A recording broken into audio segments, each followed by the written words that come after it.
Look at this shit, man. Known as the Bloodstained Men. In this video, they traveled to Niagara Falls and were protesting on a public sidewalk. As you can see, they are dressed in a certain way, and they are holding signs that some people might find offensive. Needless to say, this prompted a police response, and this is where the video begins. Gentlemen, you can remove the signs or you can come with me. Up to you. That's what a pig says. Free speech is gone. Men, we believe we have a constitutional right to hold signs in public. Well, it's vulgar, and it affects other people, The ACLU has defended our right to protest in You have public the word spaces. foreskin and penis on your signs. Officer, for public view. I suggest you call the city attorney before you push your viewpoint further than this. I'm gonna have to start doing this. If you refuse to disperse, you'll be arrested for disorderly conduct. So it's pretty clear that this officer is attempting to enforce the subjective interpretation that the words on these signs are in fact vulgar. The whole point of the First Amendment is so that the government can't restrict your speech because they don't like it or other people don't like it. Time to go. Go back to your vehicles, pack it up. The cop clearly admits that the reason he's going to arrest them is for the words on their sign and the display of fake blood on their pants. We don't need a permit. The ACLU has confirmed that we don't need a permit. Borderline auditors. Doing this for 11 They're years. calling you. We've been doing this for 11 years, officer. We pride ourselves on getting along with the cops. We have cops in our movement. The pigs cut me. I was taken at birth. I was in state's custody. And bloody crap. They do not have their pants down around their head. Okay. All right. Thank you. Good God. So the video ends there. The cop clearly got a call from his supervisor, and it appears as though he was informed to leave these guys alone. So, This is a great... what we have here is a cop coming up to a group of people protesting religious child genital mutilation, raping children to make the Jew God happy. It's in your Bible, Genesis 17th chapter.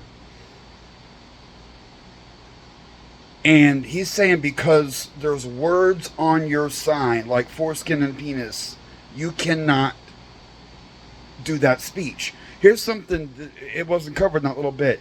The statute of limitations for a botched circumcision run 2 years from your 18th birthday. If you don't get educated about your rights and what happened to you and what you can do about it in those 2 years, you're fucked. And in religious places, I don't know where that Niagara Falls, I don't know. I saw one they were doing the other day. It was Ohio. That's a religious place. I'm from Kentucky, right across the border. They were in Cincinnati, too. Like, that's where I went to school, right in the border on the Kentucky side of Cincinnati. They were spreading the word there. But I got butchered by the state, and I didn't know what it was called or what was going on, and my parents lied to me. My mother told me, I went to her and told her I had a problem after I paid a hooker to take my virginity, and I was 18. I went to my mother and said, I think I have a problem. I had a hard time. A professional couldn't make me come. Like, I'm a virgin having sex with a beautiful prostitute, and I had difficulty my first time. And it was extra. It wasn't just the sex stuff, but I don't get hugged or kissed or any positive physical contact in my life. So laying with a beautiful woman for real was great, but I still had trouble. And this stupid, ignorant, inbred, barren bimbo that had 12 dead babies before she bought me told me that the problems were in my head and I couldn't focus on sex enough at 18. Now, a couple years later, I'm with another one of the many hookers I've fucked, and she says, oh, this penis has an artificial foreskin. I know what this is. I've seen this before. And I didn't know what was going on, but I went and did research. And I was at university. I had a speech class that semester, and I ended up giving a lecture at university over circumcision and what I had learned. And it's bad.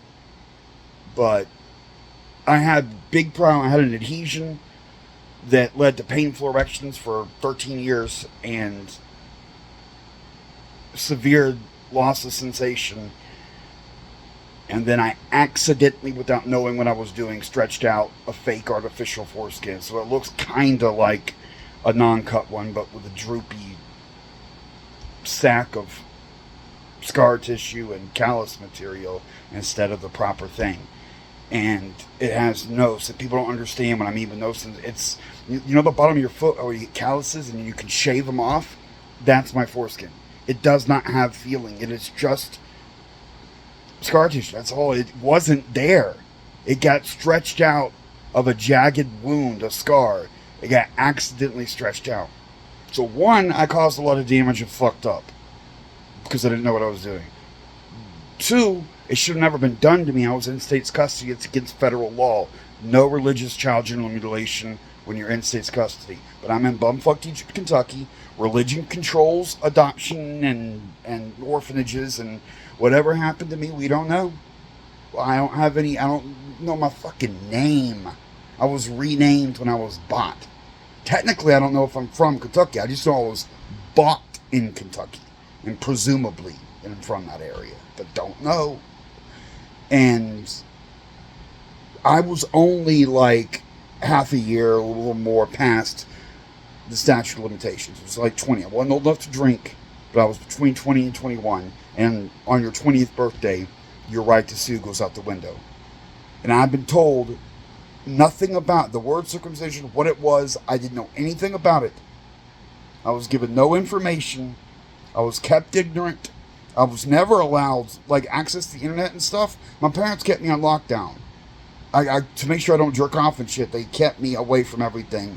And those little 5-minute windows you get where you had access to something, I ain't looking up anatomy of a penis. I'm looking up big titty hoes sucking my cock. Like, I didn't know what the state had done to me. I didn't understand. I knew what it did, but I didn't understand what it meant. And I wish someone had told me that there was a 2-year statute of limitations and I could do something about it. It's hundreds of thousands of dollars. Minimum. Just without problems. If you're cut by the state, they're liable for hundreds of thousands of dollars. There's precedent. They settle instantly. There's a bunch of cases like that. I found all this out studying pre-law at university by coincidence at the same time, but the statute of limitations had expired and there's nothing you can do. You have to know. So how dare that pig use his gun and his squad car to try to silence these men from protesting religious child genital mutilation that is sometimes inflicted on children by the state. And in that region was done to me. And I'm sure the odds of getting cut in the Bible Belt go up. Because it says so right there in Genesis. Just like the earth was made in 6 days and he rested on the 7th.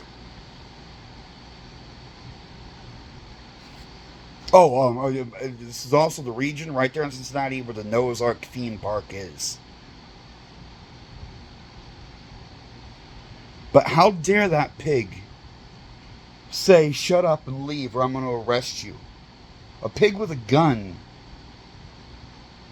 told those men, I'm going to take you to jail if you don't get out of here right now and silence you. While they're doing an important public service. Now that pig should be out here finding the people that do circumcise children and arresting them for child abuse, for sexually mutilating a child. But no, he's there telling the people, warning people about it, to shut the fuck up with the authority of the government behind him. For a minute. I mean, yeah, his boss tells him stop that. But does that rewind time? Does that mean he didn't threaten those people? And his gun's right there? No, he told them to pack it up and leave or they're going to jail. Will that chill the speech of a person of normal firmness, average firmness? Get out of here, or armed body armor and walkie-talkie and gun and baton and pepper spray and probably helicopters, and the squad cars got metal ramming bars on the front. He told you, get out of here, I'm going to arrest you. So even though he got backed off by someone, a legal aid, sergeant someone, they they're coming back, and well, those people are intimidated now. They know that, oh, these government officials with guns said they're going to arrest us if we don't get the fuck out of here. And do you think he apologized? Do you think he explained to them that, no, never mind, I was violating your rights with my gun. You're allowed to continue and carry on. No. The pig just leaves, and the last thing they were told is, get out of here or you're going to jail. We're supposed to be in a free country, and we can't even protest against child genital mutilation by religious crazies. Now, if you want to protest the right of gay people to exist, if you want to protest the right of people to have trans health care, you're welcome. The cops are fine. Like, hey, if you want to protest against that stuff, go ahead. But if you want to protest against mutilating the genitals of children to make someone else's God happy, shut up, or you're going to jail. We don't live in a free country. We live in a theocracy where one small corrupt group of bigots control everything. And you can't say shit unless the owners of Fox News and Amazon and Disney tell you you can. And it's subject to change. What you're allowed to say today, maybe not so much tomorrow. And also, who are you? Are you an important person? Do you have rights? Or are you gutter trash and a subgrade of human being, like my parents taught me I was? That's pretty bad. Bloodstained Men. Go give them a follow. It was a good YouTube video.